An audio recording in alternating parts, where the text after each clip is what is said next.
Good afternoon, everyone. We are group number 1. 50% of India is going to live in cities by the year 2050. This would mean more demand from our agricultural system. Urban farming talks about the efficient use of land while maximizing produce. They have advantages such as close proximity to markets, providing fresh food as well as reducing transportation costs. Traditional farming would employ more lands to increase more produce. They still have a benefit of being the largest supplier of food produce as a whole. We talk about benefits of urban farming over conventional methods, mainly because of technology in the field of farming. Why not urban farming with traditional farming? We intend to bridge the gap between the two by introducing policies. We want to merge the benefits of the two systems, enabling them to live in symbiosis, where the rural system handles production of grains and the urban system manages freshly grown veggies in a mix of best of both worlds. Improving communities through farming. Urban agriculture is one approach to improve access to healthy food. Strategies include the following. Farmers markets focuses on providing fresh, local produce and creating a direct connection between the people who grow food and those who eat it. There is a practical limit to the distance the food travels before reaching the consumers. Farmers markets provide healthy, fresh, affordable produce for low-income shoppers. Economic health of a community. Urban farms are typically able to create a considerable number of jobs. They focus on helping individuals find jobs and providing basic job skills. They remove the middleman or vendor, reducing costs significantly. Revitalizing communities.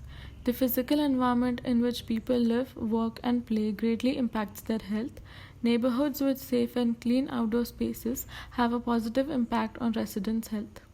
Many urban farm projects incorporate community gathering spaces in their plant site and typically offer open spaces for educational workshops, gardening trainings for the community. Community gardens often link different sectors of the city like youth with elders. India has no set policies with regards to urban farming. We need to change this in order to allow for a sustained growth in this field supported by government at all levels. These are a few challenges faced by the urban farmers.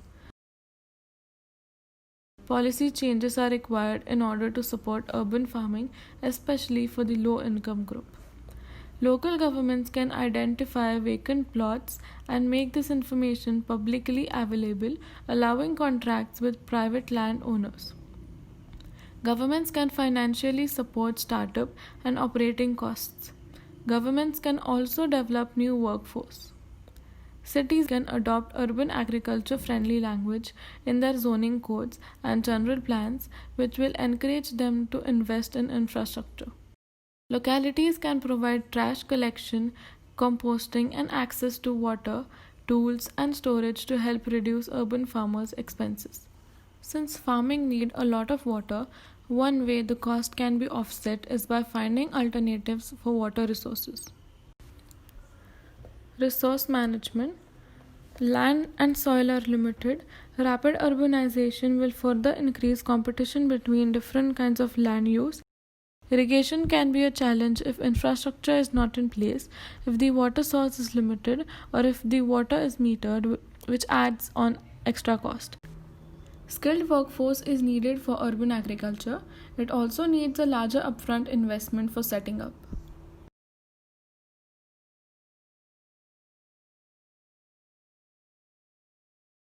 Community food system focuses on closed loop system. It starts with the core functions of a food system that are growing, harvesting, processing, packaging, transporting, marketing, consuming, and disposal. The members of community who would be actively involved in this system. Food produced and or raised on an urban farm is sold and distributed through community supported agriculture, farmers markets, grocery stores, restaurants, and farm gate sales. Urban farming techniques. Soilless farming. Soil mixture used is a compost from organic waste blended with a mixture of different types of porous stones. These stones are lighter than the typical rocks, hence minimize the weight on roofs. The porosity of stones does not allow the water to accumulate during heavy downfall. Portable farming system is composed of coconut fibers that are highly durable. Water is supplied to the crops using the drip irrigation systems. It has an excellent capacity of holding moisture, is lighter in weight, and has the ability to retain nutrients. Soilless growing mediums such as hydrotron and perlite is an artificial system of cultivation that does not use soil. They weigh less and hence are easy for transplanting and harvesting. These are light in weight and are incredibly porous. They retain the required amount of water and allows the rest to drain away. Pit farming. In pit farming, this can be done on ground as well as on rooftop. These containers can be stacked in layers which accommodate in lesser space. In this, pit water drain membrane is provided so water can be recycled and reused. Hydroponics. This technique helps in decreasing the water usage normally required for agriculture. In case of traditional farming, 1 kg tomato requires 400 liters of water, whereas hydroponics require only 70 liters of water. The water that is used can be recycled. Pesticides and fertilizers are not used in the system. Vertical farming. In vertical farming, high yield can be obtained from lesser space. Crops are planted in trays. Water drips out from pots, is collected and reused. This technique uses less water and is less exposed to chemicals. These are skyscrapers with vegetable climbings. Trays of vegetables are stacked inside an aluminium frame and are rotated by a belt which allows the plant in receiving equal amount of light, good airflow and irrigation. Aquaponics. The technique of aquaponics uses the collected rainwater for farming. In this technique, the water is circulated through the plant containers and is collected at a fishing tank. The nutrient-rich water is then directed to the water storage tank. Vertical aquaponic. Particularly in this process, the harvest is used by the local community and the vegetable scrap obtained is again fed to the fishes. Hence, the water and the scrap generated is reused for the cultivation of crops. So after all our research and understanding, we shortlisted some areas where we could propose the advanced techniques of urban farming.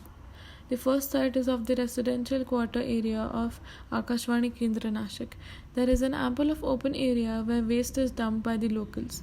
During the rains, the area is covered with the unwanted grass, having stagnant water ponds, which causes the problem of mosquitoes that results in growing health issues.